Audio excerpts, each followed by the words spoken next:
I'm pretty sick of being absolute dog shit at Dynasty Fantasy Football. For the past like 5 or 6 years that I've been playing Dynasty, I just can't get it right, dude. I'm either like ninth place or 12th place. I'm in a permanent rebuild in some of my leagues. So this offseason, man, I decided like, dude, I need to figure out what I'm doing wrong. I need to figure out how to get better at Dynasty Fantasy Football. I need to figure out the different strategies based on what type of team you have, if you're in a rebuild or if you're a win now. So I did the due diligence, I did the research, and in this video, I'm going to share with you guys some of my favorite strategies. These are just your core builds, right? Like, let's say you're a video gamer, if you're a PC gamer and you play like League of Legends, there's like a build that you create with the different characters you play, right? And these are the builds that everybody knows, that everybody plays. You apply that to fantasy football, right? It's a game at the end of the day.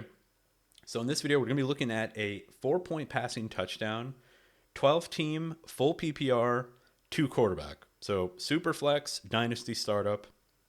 I'm going to talk about some of the different strategies, like some of the different approaches you can make. You need to have a rankings sheet and you need to have tiers set up where you know which quarterbacks you're willing to take and then which wide receivers you're willing to take and then which running backs and so on, right? And like if this running back is still available, I'll take him before I take any of the quarterbacks in the next group. You combine that with the kind of the strategy you're employing, and then you have a pretty nice strategy, man. Then you can actually do pretty well in Dynasty. So we're going to talk about the first strategy here from the top. And it is essentially, let me move this over to this screen so I'm not looking over at the side like a dingus. Quarterback heavy early strategy. So that's what you're going to see most of the time in most super flexes is people double tapping quarterbacks early. So what does this mean? You get 2 elite quarterbacks early. You get like a Lamar Jackson and a Bo Nix, or a CJ Stroud and a Pat Mahomes. You're going to double tap QB early. Now, when should you be using this? So, in my opinion, if you get like a middle round pick or late round pick. Now, at the top of the draft, let's say you start with Josh Allen or Jaden Daniels. I don't know if I would use this strategy because then the quarterbacks that fall to you later on, I don't know if you can be that happy with. It's going to be like Drake May, Caleb Williams, Jordan Love. That's not really a double hero QB build, right? Well, in my mind, a double hero QB build, especially the way ADPs are currently going on Sleeper, a double QB early would be like a Jalen Hurts and a Justin Herbert, right? A Jalen Hurts and a Pat Mahomes.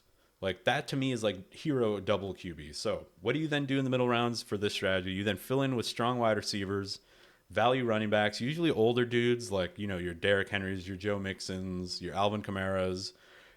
You just want a dude that can fill in for this season, give you good production, right? Like with a 2 QB heavy early strategy, it's usually like a win now strategy.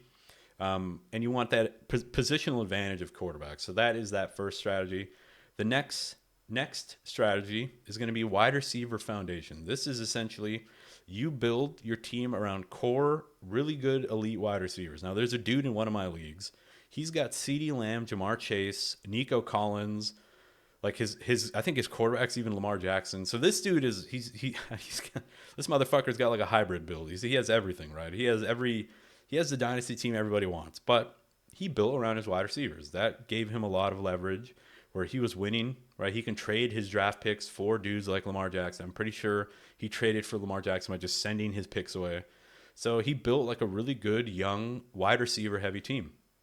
Now, what are you going to do in this, right? You're going to basically load up on top tier wide receivers like a Jamar Chase. So when do you employ this? When are you actually going to use this strategy? So if you're drafting, you can use this anywhere at any position. You want to try to get like a Jamar Chase, a Justin Jefferson, or a CeeDee Lamb, or even like a Neighbors or Nico. So those are like the guys. Brian Thomas, maybe. Now, in a perfect situation, you start your draft with like Chase and Collins, or Jamar Chase and Neighbors, or CeeDee Lamb and fucking Nico Collins somehow. If you're like drafting at the 11th spot, you can really make that happen. I've seen that in some startup drafts. So after that, what do you then do? You're going to target high upside, usually aging running backs. Unfortunately, that's just what you're going to have to do, right? Because you're going to have to take quarterbacks either late, where you're going to be stuck with dudes like, now, for example, let's say you take CeeDee Lamb early. In my mind, I'm going to be thinking, all right, I'm going to be targeting Dak Prescott after the 8th round. So I'm not going to have to take 2 quarterbacks early. So based on the elite talent that you get, you can start to think about the stacks that you can potentially build with them, right? So if you get Justin Jefferson, you're going to be able to get JJ McCarthy pretty fucking late, dude, like in the 10th round, right? So that's the way that I would view that. You can kind of punt QB, you build around wide receivers and running backs. You get, maybe one good quarterback early. And maybe if there's a stack, you do that like in the 4th or 5th round. But for the most part, you're gonna be looking over at quarterback in like the 9th, 10th, 11th round. You're gonna be getting those older kind of aging quarterbacks, right? Your Trevor Lawrences, your Dak Prescott's, your Brock Purdy's, your Tua Tagovailoa's. So that is that strategy. The next one is going to be balanced value. This one is essentially you just flexibility. Just take whatever the draft gives you. Go quarterback, wide receiver. Just fill out your starting roster and then build depth. So the way that I like to view Dynasty Fantasy Football is this. You draft aging players to fill out your starting roster. You then draft rookies that usually sit behind those aging players. That's how I like to view like value drafting. So, for example, if I'm going to get an Alvin Kamara, right? Let's say I'm going to get an Alvin Kamara as like my second running back. I get him in the 6th round. I'm going to be targeting Devin Neal, the dude that the Saints just drafted this season. That's the guy I'm going to be targeting then in the later rounds, like in the 11th, 12th round. I'm going to be trying to get Devin Neal. So what is that doing for me? That's solidifying the New Orleans Saints backfield while giving me some like depth. It's giving me, if Kamara were to go down, Devin Neal slides in as an every week starter for me.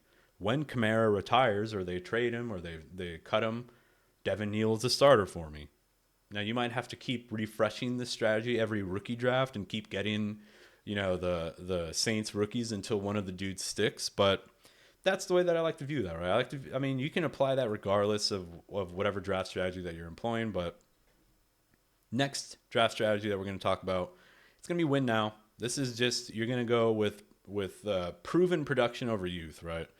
You're going to get guys like Tyreek Hill, Travis Kelce, fucking, let me think. Fucking Jalen Waddle, I would consider him. Terry McLaurin, dude, who's like a big value. Get him like the 6th round, and he should probably be like a top 10 wide receiver this season. But, he's 29, right? So dudes like that, Mike Evans. Mike Evans is kind of on the border. He's kind of undraftable for me. I know he can prove me wrong and have another good season, but, I'd rather let somebody else catch that landmine or that hot potato, right? This could be the season where the wheels fall off. A lot of people are probably going to bet against that, but I just don't want to be the dude that does it. So you're going to take upside rookies for future, right? So like you're going to go win now with vets. Those are dudes are going to be your starters. And then you're going to get high upside rookies later in the draft. So, you can also apply that to the quarterbacks that you take. You can get a dude like Dak. Usually that's kind of how it's going to shake out, right? Like with the win now veteran strat, you can usually take QB early though. So you can go like Jaden Daniels in the 1st round at like the 1-2 or the 1-1. And then you fill out your roster in like the 4th through 7th round with your Tyreek Hills, your DJ Moores, your fucking Terry McLaurins. Like Terry McLaurin and Jaden Daniels are a perfect stack because you can get Terry McLaurin so much later than Jaden Daniels. So that to me, that's ideal. All right. Next strategy is going to be the productive struggle. So what the fuck is productive struggle? You're essentially punting year 1. Now we're not going to talk about trading picks right now. I'm in some fucking dynasty leagues, dude, some startup dynasty leagues where like nobody's pick is their original pick. There's just trades all over the place. You don't even know who's picking next. You don't know whose team is whose. Yeah, so you're going to draft young wide receivers, rookie quarterbacks, avoid running backs that are older. This is essentially the opposite of the veteran strategy that I just covered.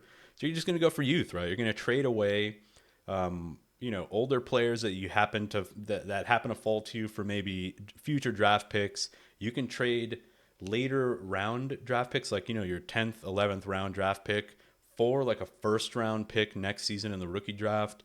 You're basically retooling for the next season. So that's how you view that. It's productive struggle where you're struggling, but your rookies could turn into powerhouses this season. You could potentially contend if you hit on some big time rookies, but that's essentially that strategy. We don't have to go too deep into that. Next one and the last strategy on here is going to be hero quarterback strategy. So what does this mean? Very self-explanatory. Even in a Superflex quarterback league, I like doing this personally. It's one of my favorite strategies. You draft a top 5 quarterback or top 6. I have like a top 6 this season. It's essentially, it ends at Mahomes. So it's Jaden Daniels, Josh Allen, Pat Mahomes, Joe Burrow, and Lamar Jackson. What was that? 5? 1, 2, 3, 4, 5. It's 5. So 5 dudes. Those are the 5 guys that I would take early. I would view them as like my hero running back, or hero QB rather. And then you're going to just get top wide receivers, running backs, based on value as they fall to you.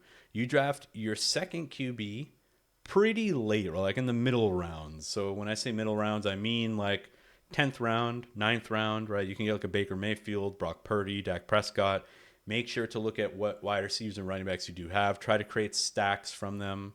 So, if you get Jaden Daniels early, let's say you come back around, you get Ladd McConkey, or you get a Brian Thomas. So here would be an ideal setup. You get Jaden Daniels early. You come back around, you get Brian Thomas somehow. I don't know how that would work. And then you can get Trevor Lawrence in the 9th round. So Trevor Lawrence would be your second QB, stacks with Brian Thomas. Boom, boom, perfect. You're in the money here. So what are you then going to do in the later rounds? You're then going to get insurance quarterbacks, so like your backup QBs, to ensure your starting quarterback. So if you have Jaden Daniels, you're probably going to want to get Mariota super late. You can get him in like the 20th round. So you want to make sure that because you have a hero quarterback strategy, you don't have a lot of depth at the position. You want to make sure that you solidify that position with the backups of that player. That's usually how I like to approach it. And yeah, man, it's all about roster balance. You don't want to overpay for those middle tier quarterbacks, right? Like, for example, your Drake Mays, your Caleb Williams, your Jordan Love, Kyler Murray. These dudes are expensive, but I kind of have them in the same bucket as your Trevor Lawrence, right? Jared Goff, fucking Brock Purdy. Like, what's the difference between Brock Purdy and Caleb Williams? Honestly, I know Caleb Williams is younger, draft capital, talent, all that. But Brock Purdy, he's got a fat contract. He's playing on the Niners, who they've always been good. They're always going to be good under Shanahan. So I don't know. Okay, maybe Caleb Williams is a better dynasty prospect for sure. That's why he's going 6 rounds ahead of him. But in terms of the production that you're going to get in the next couple of seasons, I don't know. I just feel like you're overpaying. You're overpaying for Caleb Williams and Jordan Love. Those are the strategies, man. Hope you guys liked this video. Hope you enjoyed it. If you did, I would super appreciate a like and a sub, man. It's the best way to show support. Best way to, show that you're a fan of what I do and that you like the type of content. Hit that bell notification if you do want to catch my content as it releases. And I'll catch you guys in the next video. Peace.